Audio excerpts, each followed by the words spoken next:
আসসালামু আলাইকুম, কেমন আছো সবাই? আশা করছি আল্লাহর অশেষ রহমতে সবাই ভালো আছো এবং সুস্থ আছো। আলহামদুলিল্লাহ, আমিও ভালো আছি, সুস্থ আছি। শুরু করলাম আর একটা ব্লগ ভিডিও। আশা করছি তোমাদের সবার কাছে ভালো লাগবে। আমি হিরাওমান থেকে বলছি। মুখের ভাষা হারাইয়া ফেলি, কিছু কিছু দৃশ্য দেখি। শুধু বাংলাদেশেই সমস্যা না, বাংলাদেশের বাহিরের অবস্থাও বেশি ভালো না। জানি না কি হবে আর কি হচ্ছে দুনিয়ায়। দুনিয়া কি শেষ জমানা আসছে নাকি, সেরকম কিছুই মনে হচ্ছে। আজকে যা দেখলাম নিউজে, হাজার হাজার মুসলিম নামাজ পড়তেছে। এই মানুষগুলি নামাজরত অবস্থায় সমস্ত মানুষগুলিরে মেরে ফেলছে, একদম ব্রাশ ফায়ার করছে।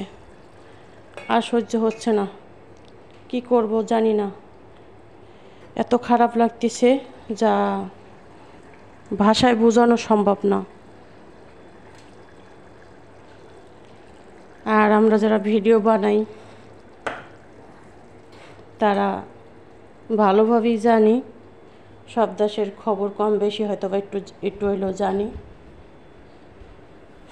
জানি না কীরকম কী হবে। এক এক দিন ভুলে চলে একটু নয়েজ আসতে পারে, এজন্য কেউ মাইন্ড করো না, কারণ নয়েজ আসতে পারে। সব সময় যে একদম নয়েজ আসবে না এমন কোনো কিন্তু কথা না। যাই হোক, যতটুকু বুঝলাম ততটুকু বললাম। আজকে রান্না করব গরুর মাংস। সুন্দর করে ধুয়ে নিচ্ছি, দেখতে থাকো। আজকে ভিডিও বানানোর কোনো শখ আহ্লাদ কোনোটাই ছিল না, ভালোই লাগতেছে না। বিভিন্ন জায়গার বিভিন্ন কিছু দেখে খুবই খারাপ লাগতেছে। আজকে সব কিছু হাতে মাখিয়ে সবসময় যেরকম রান্না করি ঠিক সেরকমই রান্না করা হবে। এক এক দিন এক এক রকম রান্না করি, আর সবাই সেরকম করো। সব দিন একরকম রান্না করা হয় না, তাই না? এখানে পেঁয়াজটা আমি গ্রেটার দিয়ে গ্রেট করে দিতে আসি। দেখতে থাকো। কি কমু কি কর আছে আমার, আর ভালো লাগে না। আল্লাহ, তুমি সবাইকে হেদায়েত করো, কেন হেদায়েত দিচ্ছ না জানি না। কি কত অপরাধ কত পাপ আমরা করছি, রব তুমি সব ক্ষমা করে দাও। ভালো লাগতেছে না কিছু। এমনিতে তো বাংলাদেশের বাইরে থাকি, কাউকে দেখি না। দেশের মানুষ দেখতে পাই ফোনে, কিন্তু সরাসরি তো আর দেখি না। এই তো একটা টমেটো গ্রেট করে দিতে আসি। আর মাংসের মশলা, গরুর মাংসের মশলা দিয়ে আজকে রান্না করা হবে। আজকে ক্যামেরাটা কি হয়েছে জানি না, মাঝে মাঝে কত সমস্যা হয়। দেখো ভিডিওটা কেমন যেন ছোটো দেখা যাচ্ছে। যাই, যেরকম হয় হোক, কিচ্ছুই করার নাই। এই হইল অবস্থা। ছোট্ট একটা ভিডিও আপলোড করলাম। আর গরম আগের থেকে একটু কমছে, কিন্তু মেঘলা মেঘলা আকাশ, একটু ভালোই লাগতেছে মোটামুটি। আলহামদুলিল্লাহ।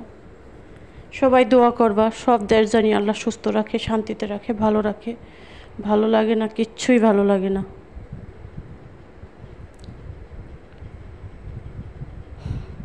সুন্দর করে সব মশলাপাতি দিয়ে মাখিয়ে নিচ্ছি। আরও রান্না করছিলাম, ওগুলি দেখানো হয় নাই। রান্না বলতে তোমার বেগুন ভর্তা বানাইছিলাম, ভালো লাগছিল না। এত কিছু শেয়ার করতে আর ইচ্ছা করে না, অনেক কিছুই করছি। আর কালকে মিষ্টি কুমড়া দেখে কেউ আবার অবাক হয়ে যায়ও না যে প্রতিদিনই এক ভিডিও না। আমি ওগুলি মিষ্টি কুমড়া নষ্ট হয়ে যাবে দেখে একসাথে 2 দিন রান্না করছি। অনেকেই বলছো খাও নাই, খেয়ে দেখেও মজা লাগে, খারাপ লাগে না। হ্যাঁ, তো সবাই ভালো থাকবা। আর ভিডিওটা বেশি একটা, আমার যেহেতু এটা রেসিপি না, ব্লগ ভিডিও, আমি যা যা করি এগুলো মোটামুটি অল্প স্বল্প যা পারি একটু শেয়ার করি। তো রান্নাবান্না এখন করব। সবাই ভালো থেকো, সুস্থ থেকো। আল্লাহ হাফেজ। আমার জন্য দোয়া করো, আমিও তোমাদের জন্য দোয়া করব। সবাই সবার জন্য দোয়া করব ইনশাল্লাহ।